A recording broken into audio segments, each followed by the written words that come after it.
Have a pointer. I can also use a big stick. Yeah.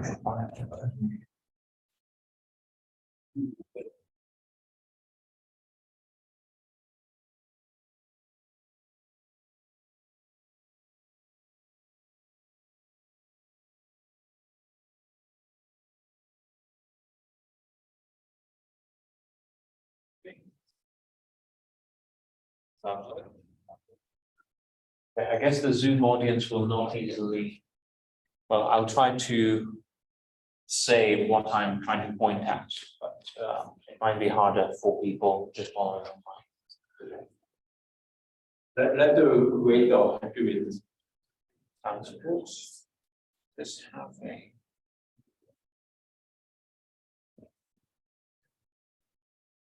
Okay, let's silence this. Maybe it even has some.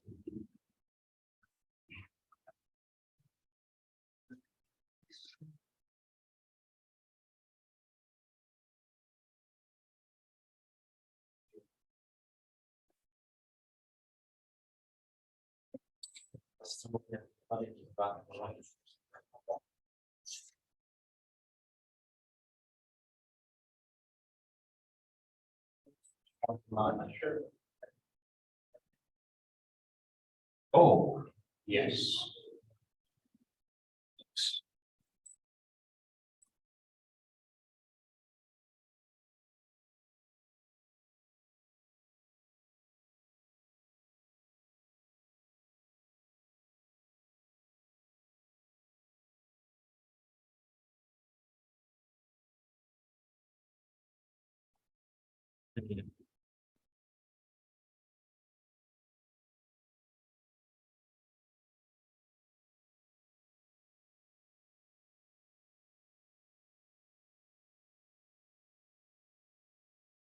Oh, well, sometimes. Oh, come on.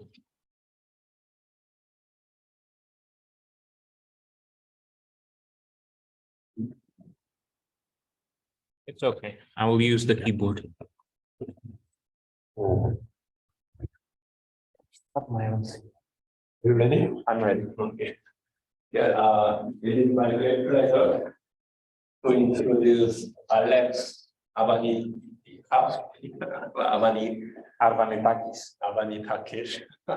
I haven't known him for a long time, but I was still not familiar with his family name. He has done many interesting work on double field theory and exceptional field theory.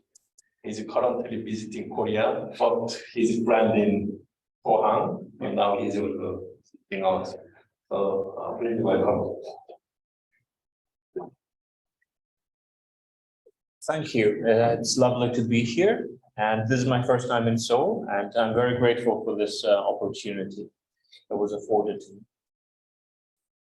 So I will talk about a paper I wrote in January, mostly.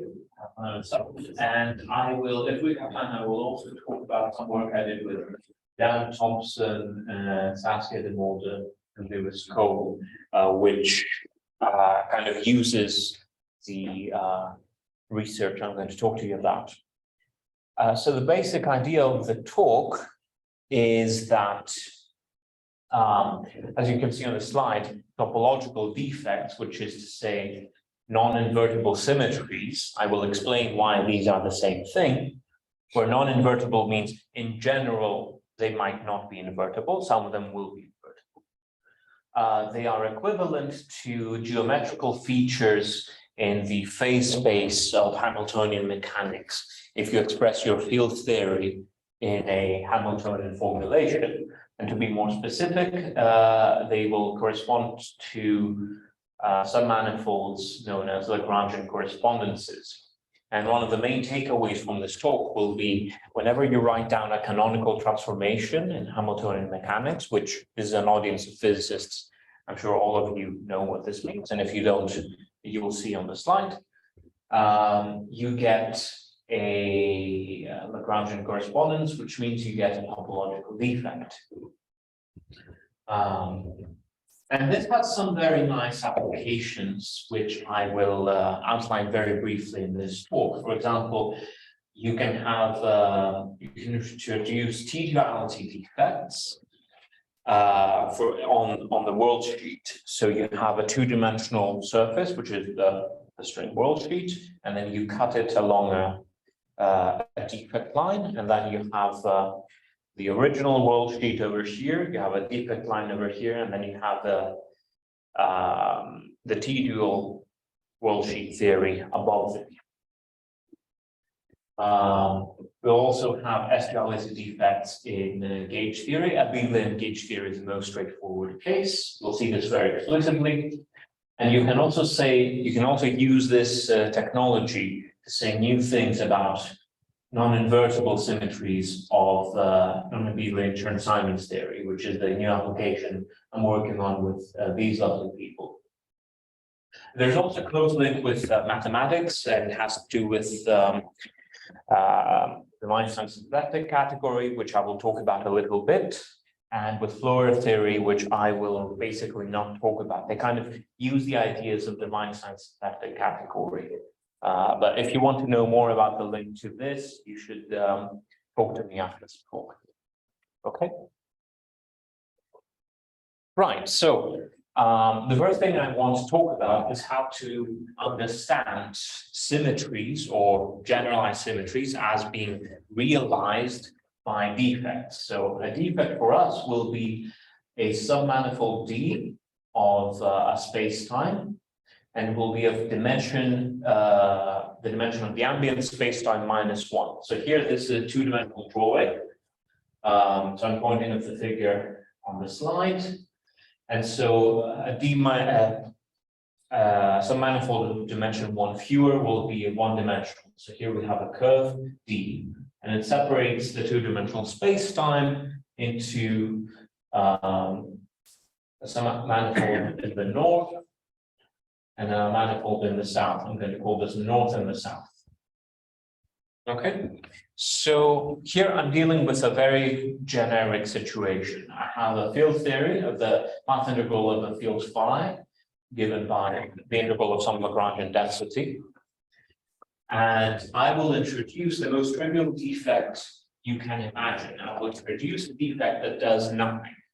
So you take the theory on a manifold, which is the union of M north with M south, and you just arbitrarily pretend like this is two different theories. So you have the integral over M north of the Lagrangian density of the field phi north because it's on the north, the same for the south, and then on the defect line itself, you have this nice Lagrangian multiplier term. So you have L is the Lagrangian multiplier, and what it does when you integrate L out is it sets phi north equal to phi south on the defect line. Okay, so when you integrate L out, you just have the original theory where the theory is defined on the on north plus south. Okay, so this is the invisible defect. It's, if you want to view this as a symmetry, it's the symmetry that does nothing. Right? This should be fairly clear. Right, so D, you can view this as the boundary of the north region or as the boundary of the south region, but with opposite orientation, because this is if this is positive orientation, this is negative. Okay, the orientation is important because it kind of tells you which way the transformation goes. Okay, so at the top, it's the same Lagrangian with the invisible defect that we just saw. So this is a topological defect. And for this talk, I will be very specific. I will mean by topological, it means a defect such that the submanifold D is, such that the theory is independent of the shape of the submanifold D. So, oh, I forgot I can't hear you. Oh, no. So that the shape of D here doesn't matter. So that I can deform it however I want. That's going to be very important. So this is what topological defect is going to mean. Okay, so obviously the invisible defect is a topological defect because the defect does nothing, so it doesn't matter what the shape of it is. Okay, so consider a transformation where phi goes to u of phi. If you want phi carries flavor indices and you just rotate those, that's the simplest kind of situation. So we can consider transforming the theory on the south. So instead of having L of phi s, we have u phi s on the south manifold, and we also transform the phi s on the defect line.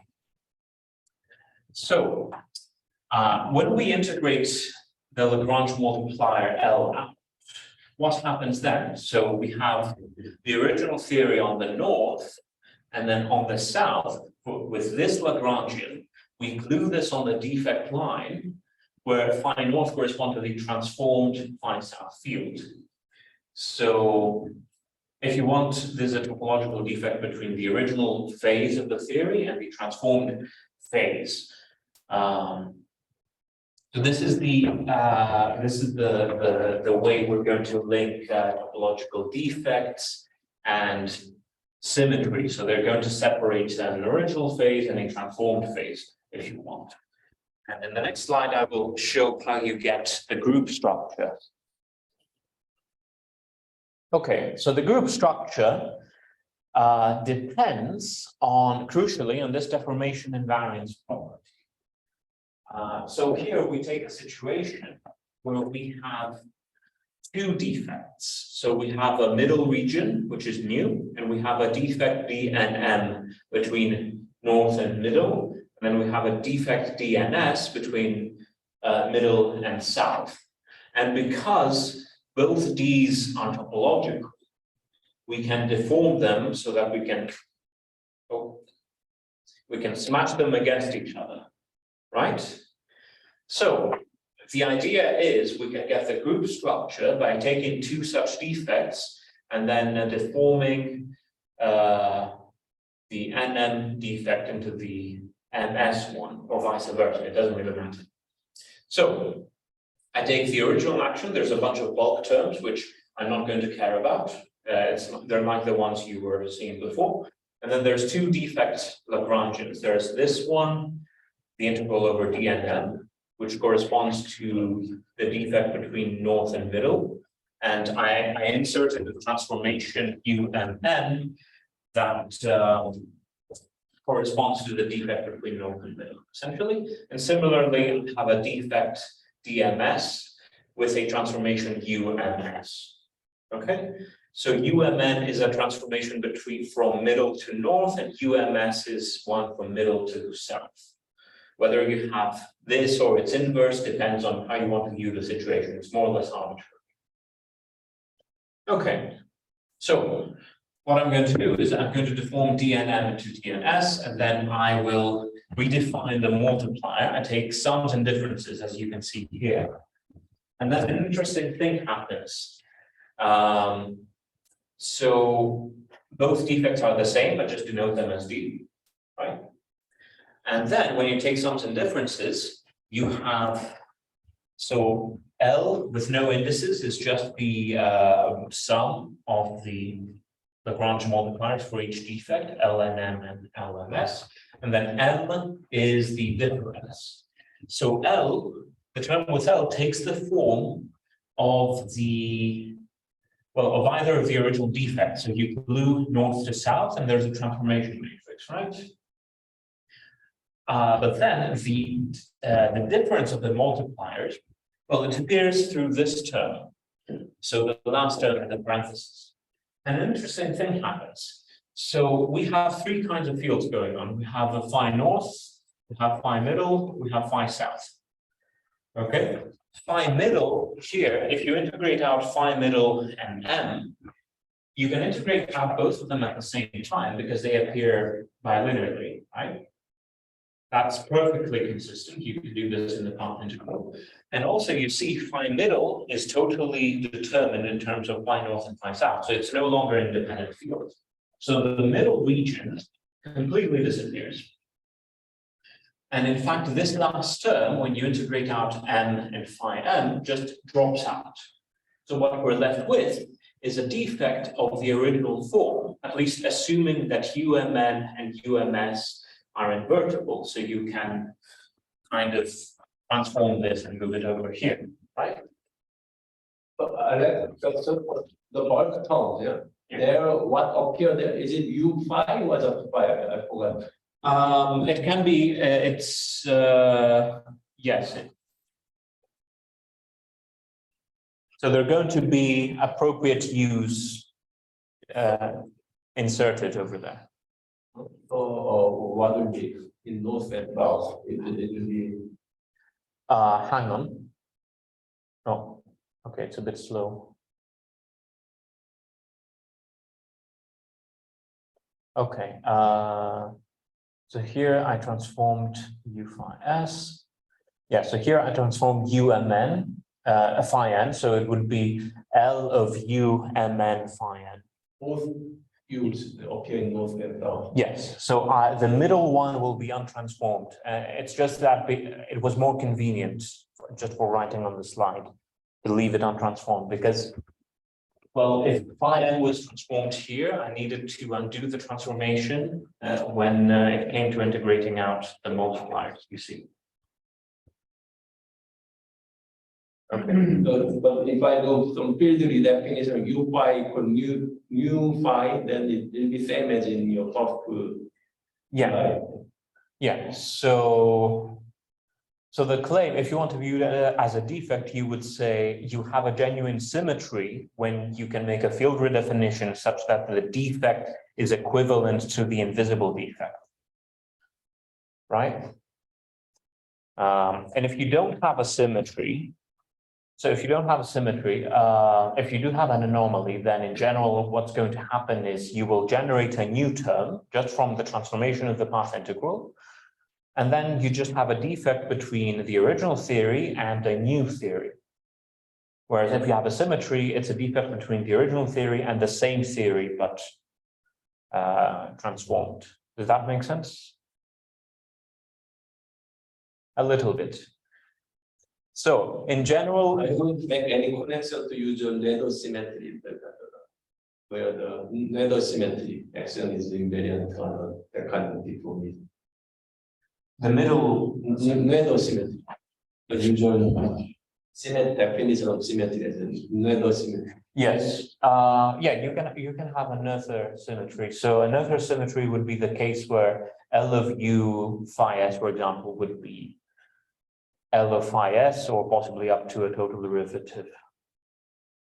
But you don't assume it here. No, I don't assume it, because in general, this is a very permissive generalization. So I can have a defect between two different theories, and then I view this as a duality if you want.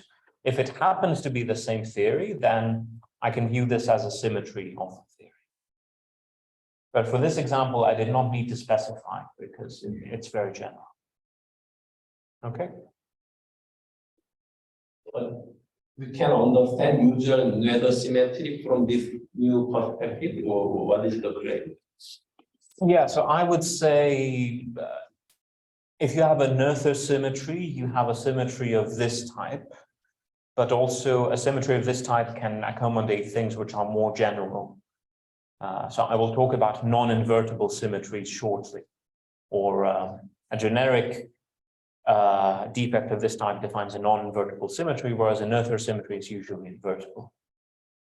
But symmetry usually means invariant, but yeah, under certain action, and here the action is just rewriting your original Lagrangian with these three terms. Is it correct? Yeah. So it's I'm trying to use the language that people use when talking about this, but when they say non-invertible symmetry in general, they mean a non-invertible duality. At least is how I think about it, because the two theories can be different, in which case it's not a symmetry of the same theory. Non-invertible means non-equivalent? Not necessarily invertible. So I will be very explicit so that you will see an example and you will understand what I mean by non-invertible symmetry very soon. Okay, so yes, so this is the I just made the point I was going to make in this slide. So the basic idea in this subfield is you want to view any topological defect as a symmetry with scare quotes, if you want, if it's between two copies of the same theory, or it's a duality if it's between different theories. For the previous slides, I did not specify whether it was between the same theory or between different theories. It depends on whether U is an invariance of the action. Okay. And because the defect submanifold is deformable, if you have two of these things, you always have a not exactly group structure, but you always have a fusion. But in general, the difference between these and conventional symmetries is that for a generic topological defect, D, there will not exist a defect D prime such that you fuse them and you get the invisible defect. Now, usually when we have symmetries form a group, and so you can find an inverse element, whereas in this case, I will generalize to the case where an inverse element does not necessarily exist. So we will call topological defects non-invertible symmetries, means not necessarily invertible. And nevertheless, these things will act at least on the space of all local operators in the north theory, and they will send them to operators in the south theory. For example, take this situation on the left-hand side of the figure.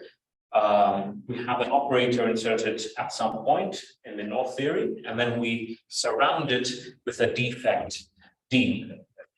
And then, so this is a situation we have a local quantum field theory. We surround it with a defect, and then we can declare the whole thing, you know, the ball of defects surrounding the operator ON as an operator in the south theory. So we can insert this whole thing inside correlation functions in the south theory, and it's going to make sense. So all of these topological defects are going to act on operators in the north theory and send them to operators in the south theory in a well-defined way. And if, moreover, you have a correspondence between states and operators, like in conformal field theory, then you absolutely have an action of topological non-invertible symmetries on the space of all states. Okay. So any non-invertible symmetry means including non-unitary case in general? I haven't thought about unitarity, but I guess in the sense that it might not have an inverse, it's not going to be an entire matrix, so yes. Okay. Oh, so far so good. So, are you considering restrictive development? Sorry? In general, as far as I know, duality relation can relate different space-time dimensions. Yeah. So, are you saying that your formula can be applied to that case? That's a good question. I'm not saying that in the first instance because you can see, at least from the original slides, that they have to be of the same dimensionality. And I prefer to think of this as in a situation where I have a local quantum field theory, in which case you need the same dimensionality. But I will return to this point later. I have another remark after I make the main point of my talk.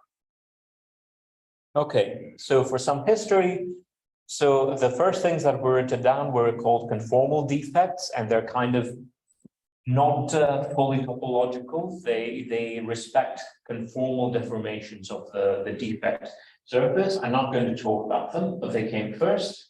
And I think topological defects, as in this talk, were written down by Garrett and Witten in 2008 and popularized by Kapustin first in this paper and then the big series of others. So fairly recent well, I guess it's over 10 years ago. Recent-ish physics. So those are all codimension ones. Sometimes when these people talk about such things, they talk about duality walls. It's maybe another way to think about them. And by the way, in these papers, they say they use a slightly different definition, where the topological defect condition in terms of deformability of the interface of the defect location is related in terms of continuity of the normal components of the stress tensor. So under some conditions, which by the way, they're not very clear in the literature, and I think in full generality, it's still open. Continuity of the stress energy tensor corresponds to deformation and variance of D. So this should be reasonable in some sense. When you have something like this, it just says that the defect itself does not carry momentum, or there's no energy cost to deforming it. If there were an energy cost to deforming it, then you wouldn't be able to do it. So delta means the difference between north and south. Yeah. Then, but the original theory with the invisible deformation, there will be no such condition. No, because you just need this condition if there is a defect. And clearly, if you have the invisible defect and you've just relabeled parts of your spacetime into north and south, but nothing is happening, then this is trivially satisfied. So, anyway, and another remark, which is for context, is if you change the dimensionality of D to the dimension of the bulk -1 to arbitrary, then you get these generalized global or higher global symmetries of Gauto, Kapustin, Seiberg, Willett, etc., which were studied shortly after these duality walls were introduced.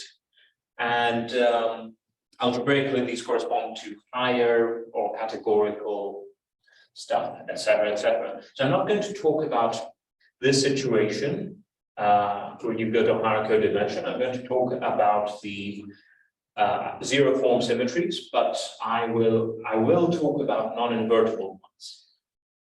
Okay. Okay, so here's the very basic remark that motivated my paper. So consider a situation.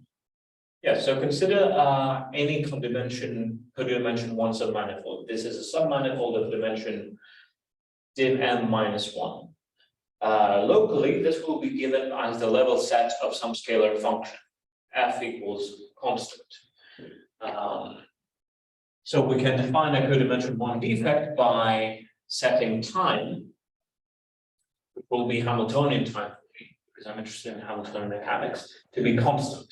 And then by changing the value of time, you have a one-parameter family of submanifolds, at least locally if the topology of D is not very complicated. And so this is a very specific kind of deformability, because I just say, okay, I have a topological defect, but I'm just looking at a one-parameter family of deformations. In general, we have an infinite dimensional parameter. But it's good enough to do fusion with, because say you have a defect at D0, where the subscript is the value of time, and you deform it, and you have another defect at D epsilon, T equals epsilon. You can just deform the time, send epsilon to 0, and then you get the defects just match into each other, and then you can do fusion. So the question is, can we capture non-invertible symmetries via Hamiltonian mechanics? And I say Hamiltonian mechanics because this is a situation where time is distinguished, right? Hamiltonian time. The answer is, of course, yes. Okay, so in terms of technical content, I will treat a very simple situation, but you will see that this is actually fairly powerful. I'll do worldwide topological defects in Hamiltonian mechanics, which means the defect for me will be at fixed time, fixed Hamiltonian time. And here we have a generic theory without H symmetry expressed in terms of positions and momenta. In the usual way. So P, so here I'm being a bit schematic. So P will be momenta, and then X will be positions, and then there's a Hamiltonian function. And in general, I will want to specify this in on a phase space of positions and momenta, which mathematically will be a symplectic manifold, and is characterized by a symplectic form of which P dx is a local symplectic potential. Okay. And yes, here I'm being a bit schematic, but those who are worried about whether this makes sense globally, I checked, it's all in the paper. So the theory depends on the two data, which are the symplectic manifolds, for which PDX is a local potential, and the Hamiltonian function, and also on the eventually the world line is going to be open. It will depend on the initial and final time. Okay. So a subtlety here, which is not often remarked upon, is if you want to choose the symplectic potential arbitrarily near the endpoint, then you have to make sure you introduce an arbitrary function depending on the endpoint.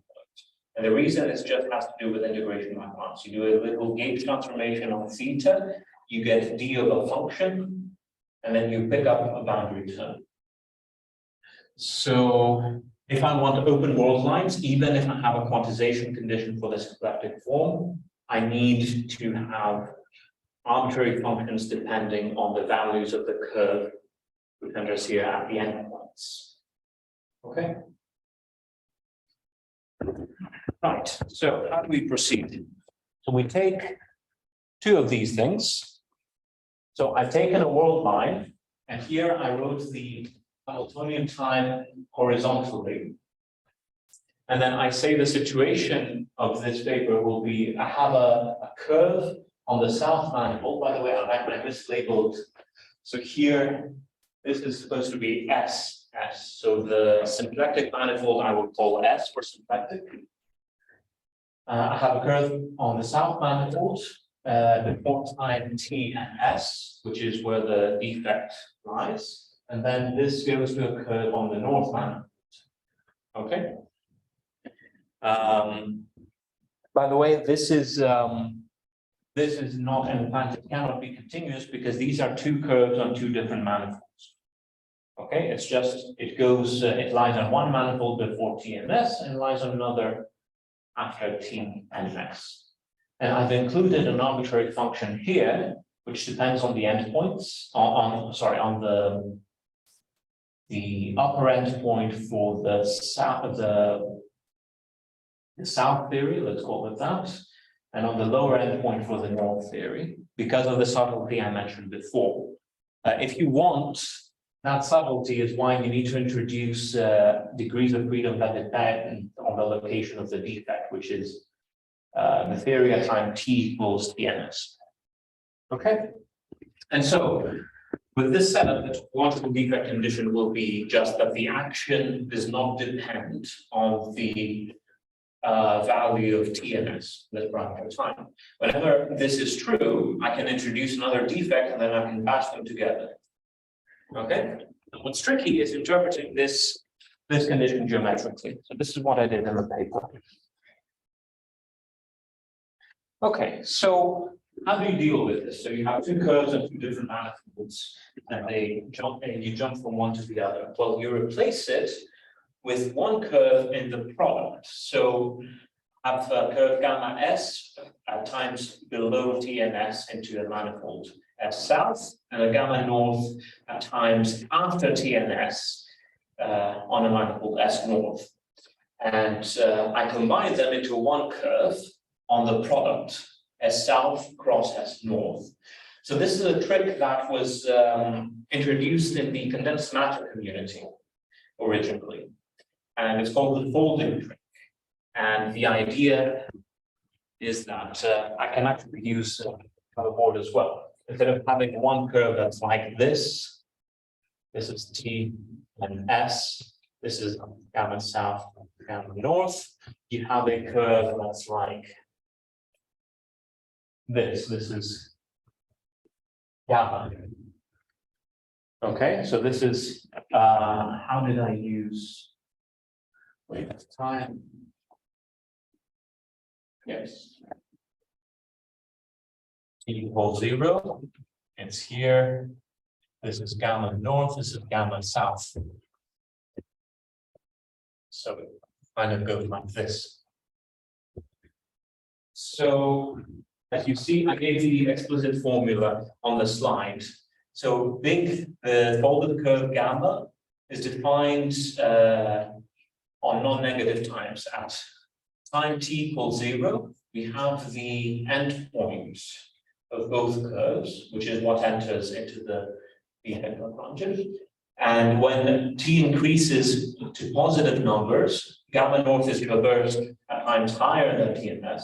Gamma south is traversed along times lower than TNS. So we've combined two curves in the same thing. So big gamma is in double dimension? Yes, exactly. Doubled. And it's not a coincidence. So the nice thing here is that if you manage to do the change of variables correctly, and you need to look up how the signs work very carefully to get the correct sign, then you get an action for a particle with a world line that doesn't have a defect but has a boundary at time t equals 0. And here we have f of gamma 0 because gamma 0 is the arbitrary, gamma 0 is the endpoint or the pair of endpoints for each of the curves. The nice thing is that this takes the same form as the original Hamiltonian action, takes the same form as this with a boundary, right? But with the funky minus sign here. So this is Hamiltonian dynamics on the product manifold of double the dimension or the sum of the dimensions, because in general you can have, this goes to a point you raised in the back. In general, you can have a defect between different phase space dimensions here. I will elaborate more on this later. So you have these product manifold of dimension the sum, and then the symplectic form, because of the minus sign here, which comes about because you needed to choose the minus here, is the difference of the symplectic. It will turn out to be very important. And of course, the dynamics is determined by the sum of the Hamiltonians. That's not quite straightforward. So the subtlety in when we calculate the topological defect condition, which is that this S does not depend on TNS, which enters implicitly through the curve gamma, is that the calculation depends on the arbitrary choices of symplectic potentials which appear here and or on the arbitrary function f. So the way to resolve this is needs a little geometric thinking. So essentially, we want a nice choice of symplectic potential, so that kind of talks to the geometry we're trying to do. Because if you just make choices blindly, then you will get a perfectly correct result that tells you nothing. So I will make a choice in an intelligent way. So I have SS cross SM and the symplectic form omega n minus omega s. By the way, if the original symplectic form satisfies the Durant quantization condition, then so will the difference, because this is a -1 and this is a +1. It's an integer. So it turns out if you pick a Lagrangian submanifold of the product, which is a submanifold where the pullback of the symplectic form vanishes, that is also maximal, you should say of maximal dimension. You can find local coordinates. You can have an inductive split into positions and momenta for the product. Hence, I wrote them with big letters because they will be more numerous than the original little case s and little case p. And then you can, yes, you can find local coordinates such that the Lagrangian submanifold is the zero locus of all of the momenta. Okay, so if they're in the same dimension, then I goes from 1 to the original dimension. Okay, because you have twice as many dimensions per product. And then the symplectic form can be chosen to take this form. So you use this theorem, and then you select for the symplectic potential which enters into the action big P x dot I. I will write this here. So big P I x dot I into T.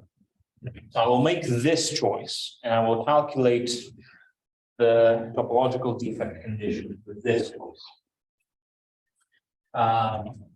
So this choice is geometrically motivated. It's been studied by, in the context of the Weinstein symplectic category, and I will return to this in a second. And yes, so after you've committed to a choice of symplectic potential, which you can view as a gauge choice, you can then say set f equals 0 without loss of generality.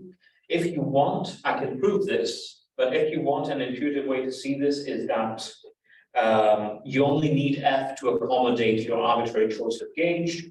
You fix a gauge, then you don't need f anymore. And then the claim is that this condition is equivalent to PNS, which is the value of the endpoint, so gamma of 0. So, which is to say, how am I doing time-wise? Okay, I'm doing okay. This at time 0, which is gamma s at time TNS, and gamma n at time TNS. PNS must simply lie on the submanifold curly L, which is the vanishing of all of these generalized momenta. And also the Hamiltonians need to agree with each other when you set all of these momenta to 0. It's very simple.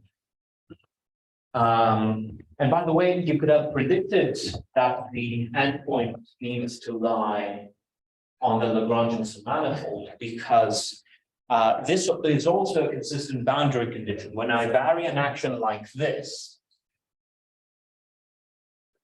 I get a boundary term, which is pi delta xi time t equals 0, correct?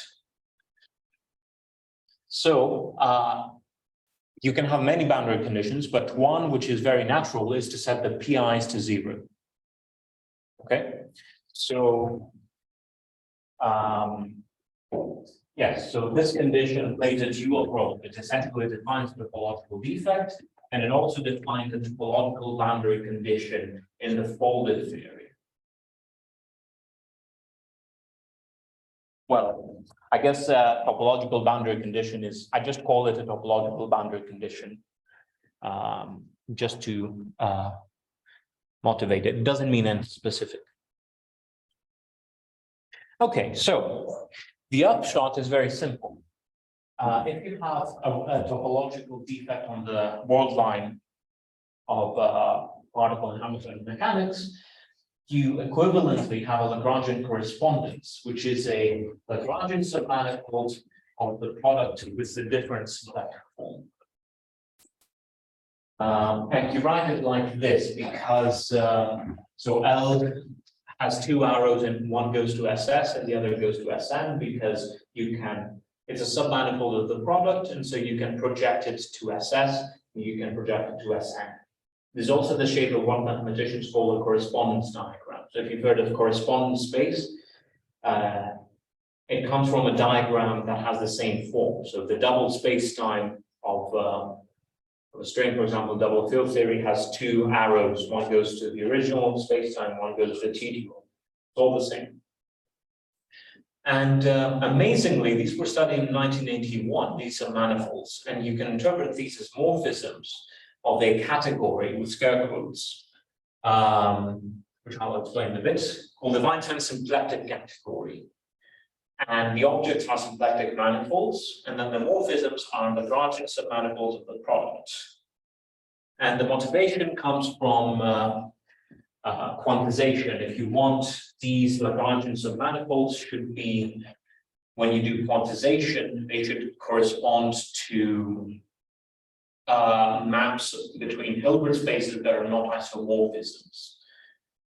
Okay, and this is also why these correspond to non-invertible symmetries, because if you have a manifold spaces which is not an isomorphism, well, you don't have a symmetry. And by the way, this last remark about the graph of a symplectic morphism is how you get the usual invertible transformations of symplectic manifolds as Lagrangian correspondences. You have a map phi from SS to Sn, and then the graph, which is, so P is a point of S and phi of P is a point of N, is a Lagrangian correspondence. And the reason is when you evaluate the difference on the Lagrangian correspondence of phi, eventually you get omega S. Nothing happens to omega S because it's the identity map on the left. Then on the south, and then on the north, you get a pullback phi star omega N, and by definition, the difference is 2. Okay. Okay, if this doesn't make sense, then you can just trust me that you can embed the usual invertible transformations of phase spaces inside these Lagrangian submanifolds, and it works very nicely. Okay, any questions so far? No.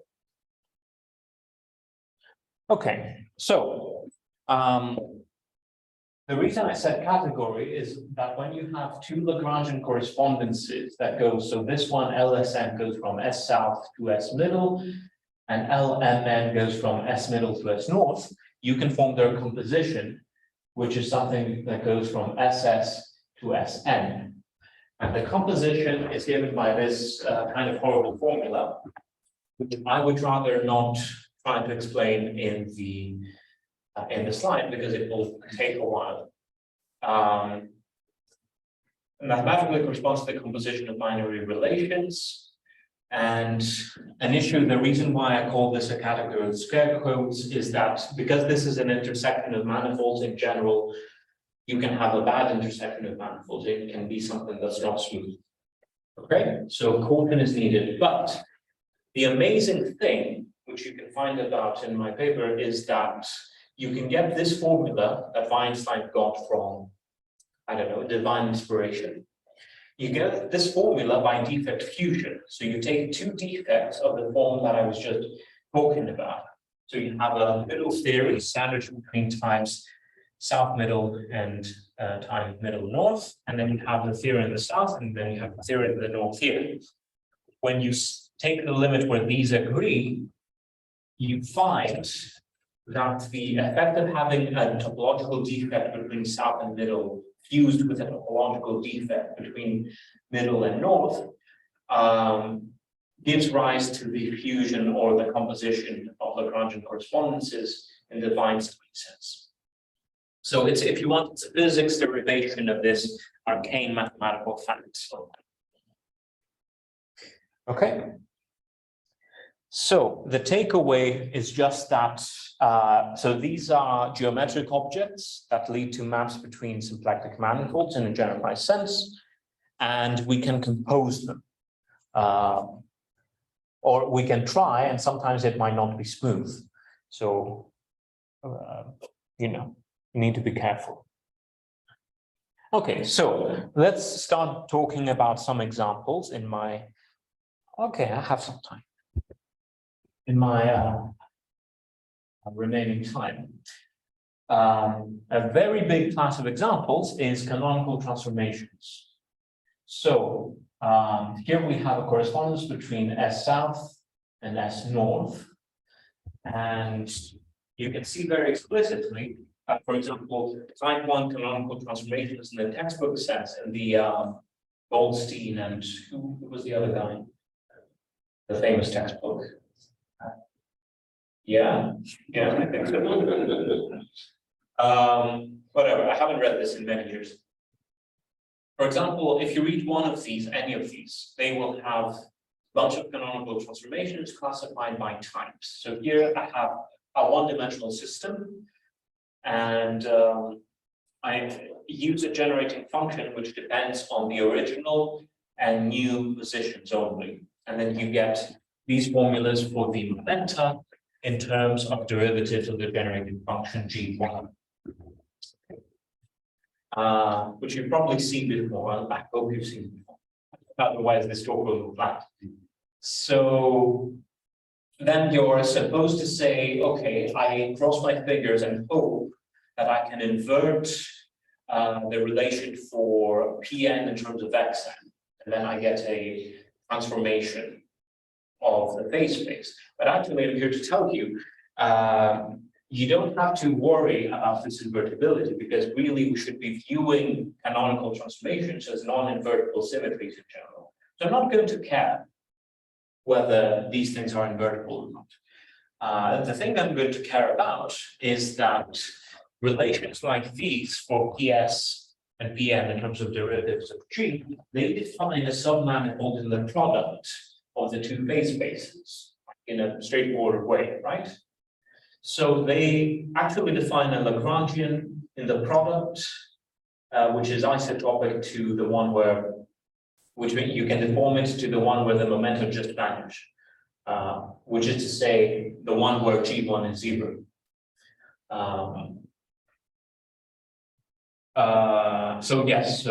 The point is that on the corresponding Lagrangian correspondence, you pull back the difference of these symplectic potentials and you get the derivative of G1. Is the more invariant geometric way to put it.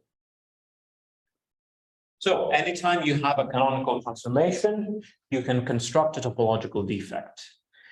And I'm going to use this in the next few slides to make contact with physics. Now, this is a brief reminder on Hamiltonian field theory using U1 gauge theory as an example. How does this work? You take your gauge field, A, mu in general, you split it into time and space. So A0, 0 is the time direction, AI is the space direction. You introduce some momentum Pi, one for every AI along space. And it works out that the usual Maxwell Lagrangian can be written in phase space.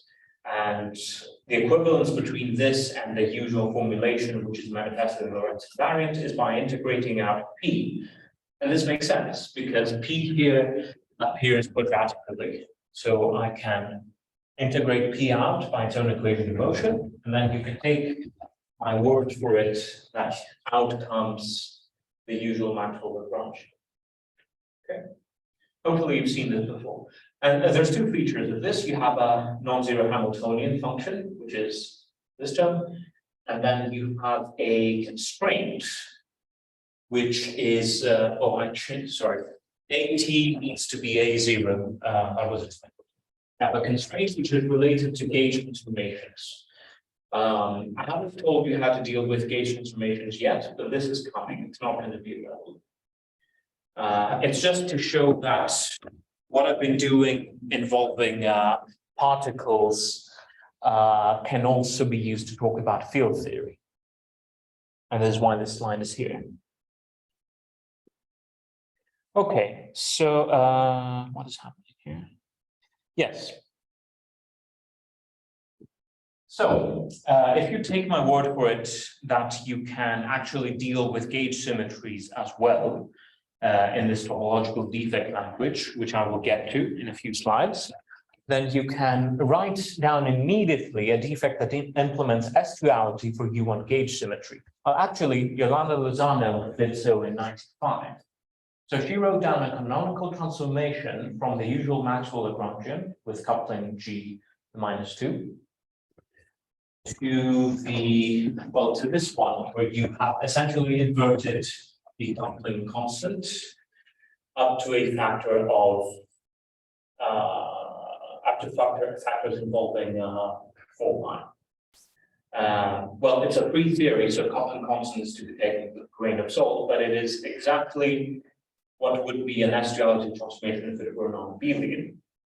And in fact, this is a canonical transformation of the simple type 1 type generated by the functional, which is just the integral of the wedge of the two field strengths, which you should really be interpreting as you pick a time surface and you do an integration by parts and you write it as a 3D integral. But the 4D way of writing it is nicer. And this is S-duality. because if you introduce a theta angle, which you can do in the Maxwell Hamiltonian, but I didn't do it for lack of space. If you introduce a theta angle, then the defect acts to invert the usual convex coupling given by theta over 2 pi plus 4 pi I over g squared. And so this is a baby version in that there's no supersymmetry or non-abelianness of the kind of defects that Gatto and Witten did in 2008, the duality walls at the time. You can also do non-abelian, but what's mysterious, or at least was mysterious in 95, was whether the dual is again Yang-Mills. You get a Friedman-Townsend model, and then I think people gave up trying to transform it back into some kind of non-abelian Yang-Mills. I don't know if it's possible. I haven't investigated this. Okay, so for another example, we have T-duality on the world. So you can take a Hamiltonian formulation of the polyacon for if you want the Navier-Goto action. I mean, they're all equivalent classically, so there's no difference. And I said that B field is 0.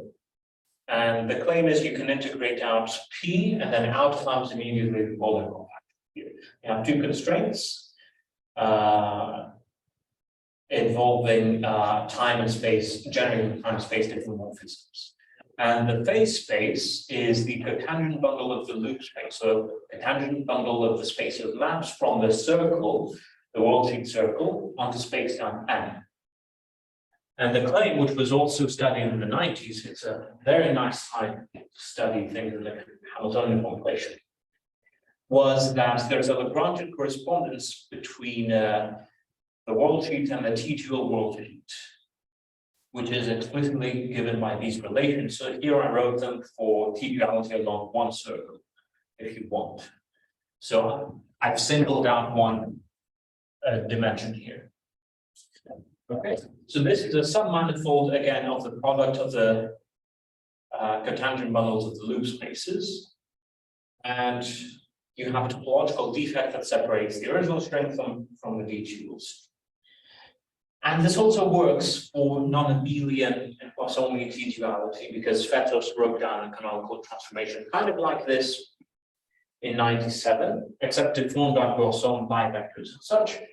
And also we use this, you can use work we did in 2021 to talk about issues of essentially with the same setup but with spectators, with the target spaces are non-trivial bundles over some base, and you have different topologies between different topologies separated by a defect.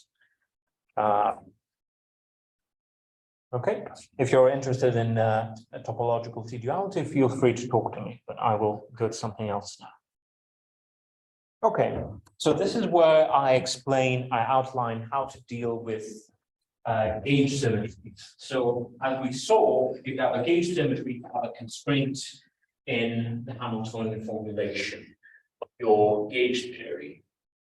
A first class constraint function, fine.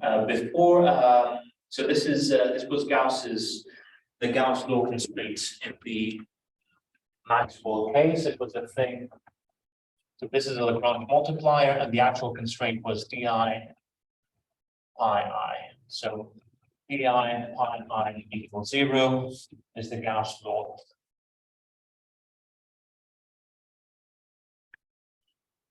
It's nice. Okay, so basically the claim, which was known in the 80s already, is if we have the original phase space and S red is the reduced phase space, the phase space one gauge, there is a Lagrangian correspondence. Okay, and I'm running out of time, so I'm not going to explain what this correspondence is. But you'll have to take my word for it. So essentially the situation is I can have a defect between the ungauged theory, I have a defect D, and here I have the gauge theory. So how do I deal with situations where there's a gauge symmetry? Well, I do topological defect in the ungauged theory, and then I fuse them with the Lagrangian correspondences, the topological defects, that implement the gauged symmetry. Okay, very straightforward, conceptually at least. And the reason why this is interesting physically is this is clearly a case where you have different number of degrees of freedom. It's a very non-invertible Lagrangian correspondence because simply the original theory and the gauge theory have different number of degrees of freedom. Okay. So this is possible in this instance because I'm working in such generality that I'm not necessarily dealing with local quantum field theory. You can also view this as purely in terms of, you can forget a lot of the structure. You can view this the subject of this talk as a subject purely involving particles, in which case you can change the phase-space dimension if you want. So to answer the remark you made earlier about changes of dimensionality is, if you have more structure, then you're locked in a situation where the two theories have the same dimension, but I've forgotten enough structure such that in this context you can change dimensionality. So it's a bit subtle. Okay, so I'm running out of time, so maybe I will. We are not that strict. Okay, are you sure? Okay. It's enjoying that. I can do 5 minutes. It's very close. So I will outline a short application of this technology, because the things I was talking about, the topological defects, were essentially written down in the 90s, even if they didn't know they were writing them down. But this is actually novel. So with Dan Thompson, Sansky, De Mulder, and Lewis Cole, we're working on topological defects in Chern-Simons theory.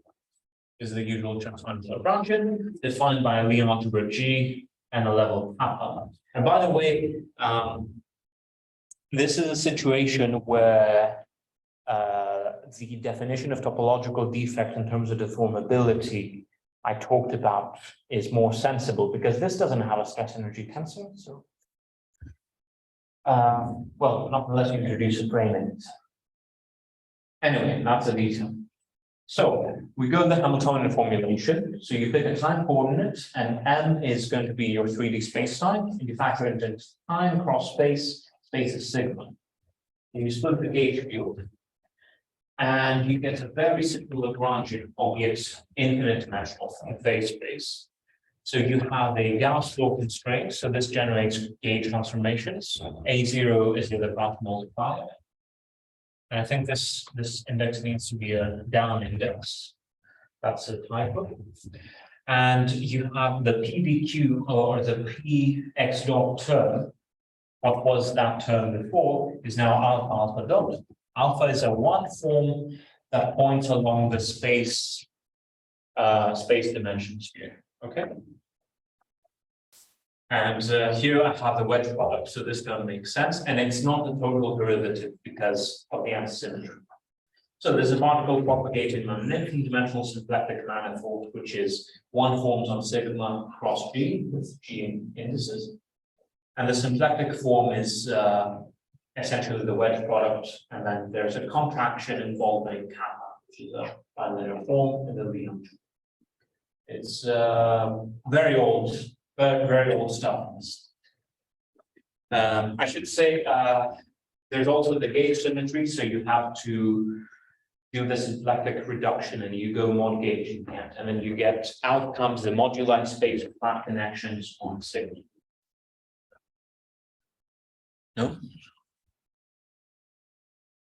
Okay, so the situation we want is the following. So we have Chern-Simons theories on the north and south, and I will take, for simplicity, the algebras on the north and south to be isomorphic and the levels to be the same. So it's really going to be a symmetry because it's going to be the same theory. It's defined by the same data. And then non-invertible symmetry will be a Lagrangian submanifold of the product theory. And the product theory will have phase space, which is one forms which have which are doubled essentially, because you have the same algebra in the north and south, so you have twice as many components of the gauge connections. And the symplectic form is this difference. Again, we have the minus. So because it's infinite dimensional, you can have lots of topological defects, but I will go to a very specific class, which is going to be topological for any choice of the time. And the specific class will be just any one form on sigma on the spatial submanifold, tensored with some subalgebra of the sum of the north and the south. Okay. So this will give you topological defect if H is maximal. So it's if you restrict kappa to H, you get 0. Sorry, the difference of kappa north and kappa south to H, you get 0. And you need to go maximal because otherwise you will get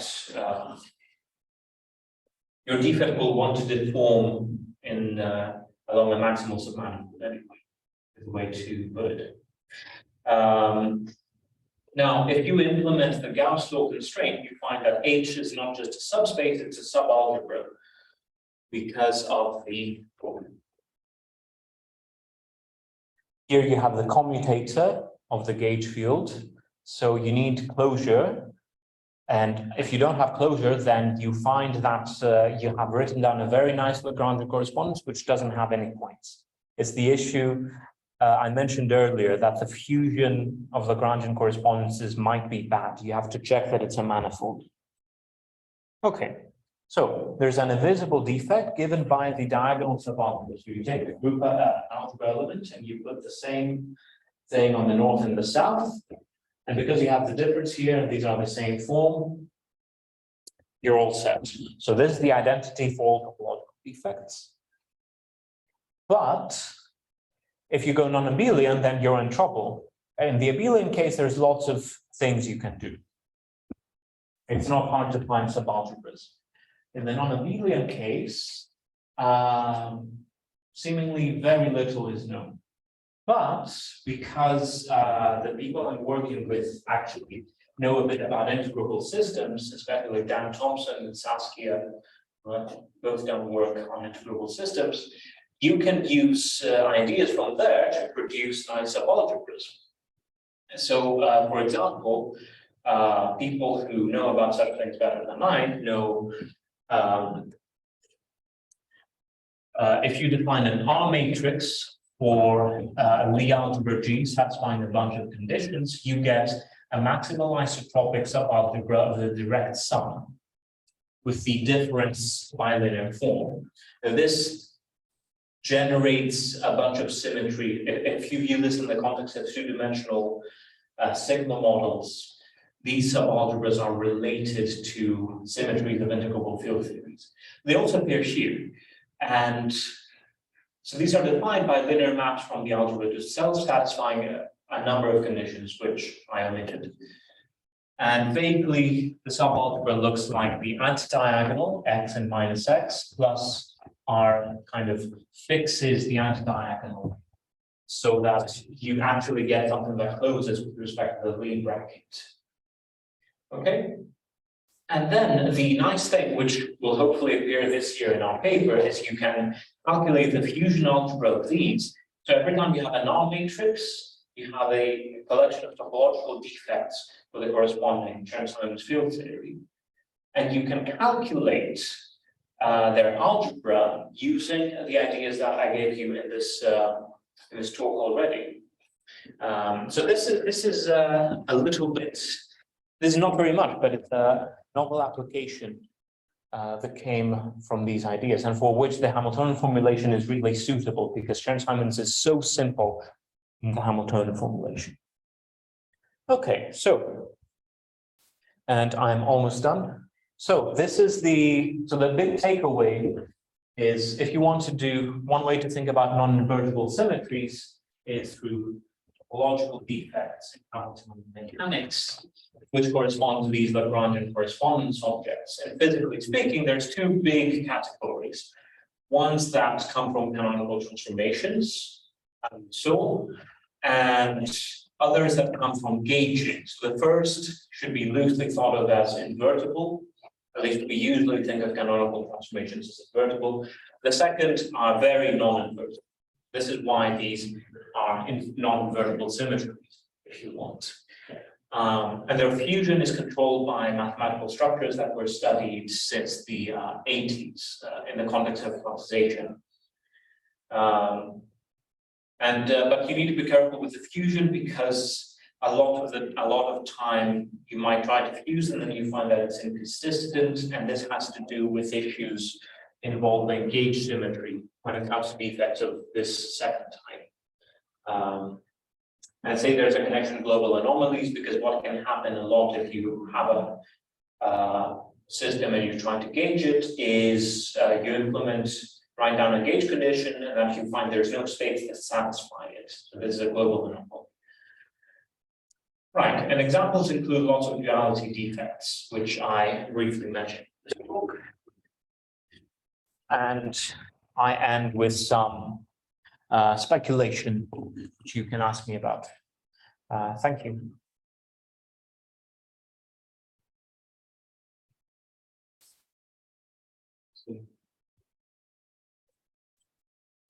And I'm not sure, but the property that your prescription seems like to be restricted only in the case of the two Hamiltonian functions, I mean the south and those Hamiltonian functions has to be equivalent, right? No, they can be non-equivalent because you can have a situation where, for example, the type 1 canonical transformation, right? yeah, so that is a case where a lot of the time it's going to be invertible, and so they will be equivalent.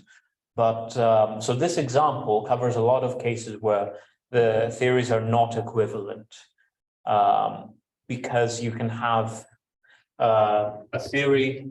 It's the thing I was talking about here. You can have an ungauged theory on the north, and then you have the theory mod gauge on the south. But how about the vacuum? I mean, if we have different Hamiltonian that probably vacuum, then how can you combine the Hilbert spaces? Yes, so there is a condition involving the Hamiltonians, which I haven't emphasized as much, but it did come up. So the Hamiltonians need to agree on the defect. So this is what links the time evolution.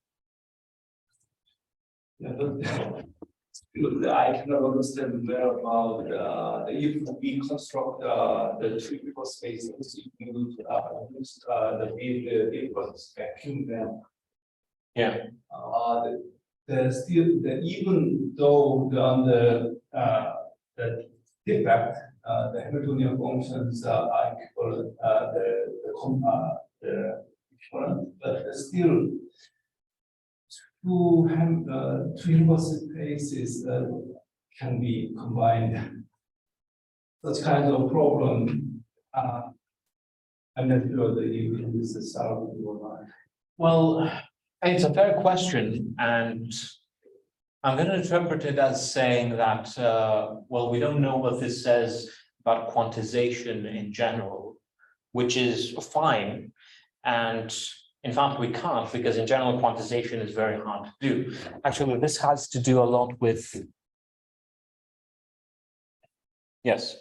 So Witten and Gaiotto in 2021, which I realized after I wrote my paper, they have lots of words to say about quantization in a scenario where, so I have world lines. So they take, for example, a circular world line, they blow it up into a topological type 2A string. And under some conditions on these symplectic manifolds, they're able to say more explicit things about the quantum theory as well, which would answer your question, what happens to the vacuum? But I kept it classical and more general. Thank you.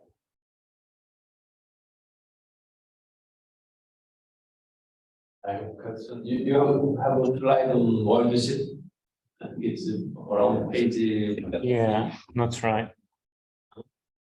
And if in case of P equals sigma derivative F tilde, I mean, using the symbol tilde for F, it shouldn't be coincident with the double string. You have a dual F there, yeah.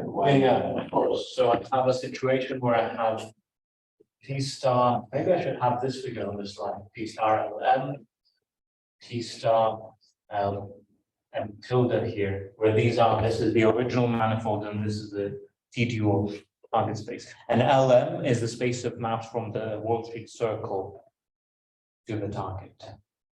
Yeah, so but do you get what is the new insight to this kind of double sigma from this symmetry?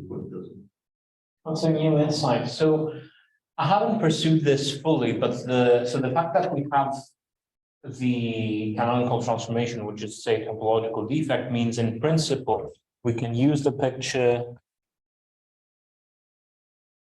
We can use the general prescription for the transformation of local operators to make precise statements about the T-duality transformations of objects that you might not know before.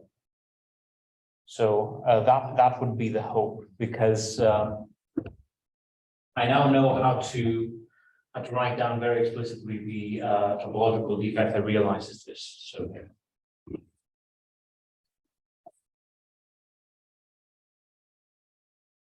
Yeah, that's true. Question. Do you know what was the original motivation of Einstein to introduce this kind of morphism instead of just distribution of? Yes, so I will erase here. Yeah, so the motivation was, so you have a quantization. So you have symplectic manifold S, and then this goes to a Hilbert space HS, right? And then you have a map from S to S prime. Actually, then I have a map.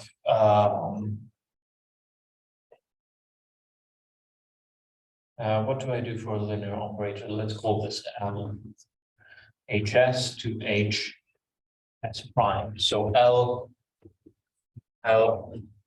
not necessarily unitary. So the point is, in general, you can have maps that, well, they're not isomorphisms of Hilbert spaces, right? For example, if you're trying to implement gauging, which is the point I was making earlier. So you have a big Hilbert space here, and then here you have the gauged Hilbert space. Okay, but on the manifold side, so you have a S prime here, there is no obvious map that corresponds to the morphism L if you go backwards. So the question in this category answers is, what is the classical concept that upon quantization goes to linear maps between Hilbert spaces?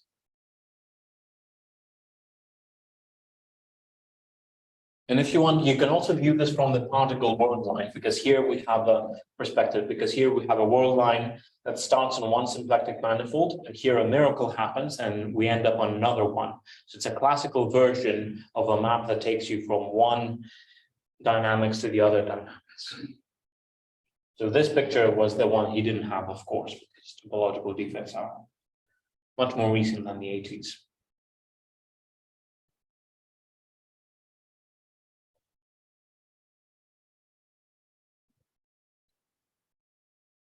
You can say more about the quantum aspects of your algorithm. Quantum aspects.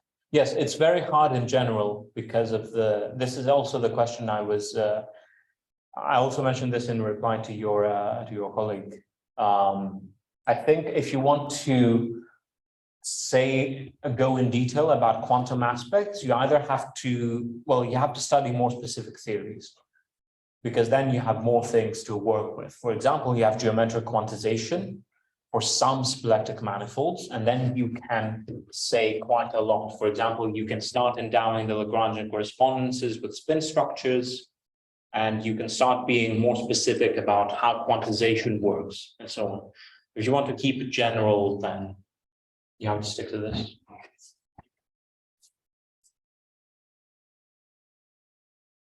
For example, if you make the symplectic manifold scalar, I think you can say quite a lot. And this also goes to the work of Guy Alton-Witten, the very recent work, which I recently realized is relevant, the one of 2021.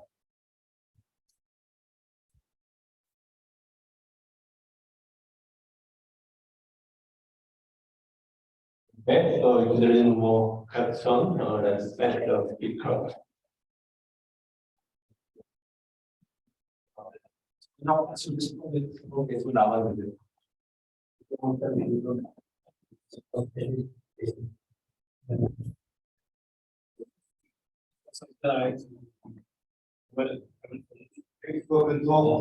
problem. See you.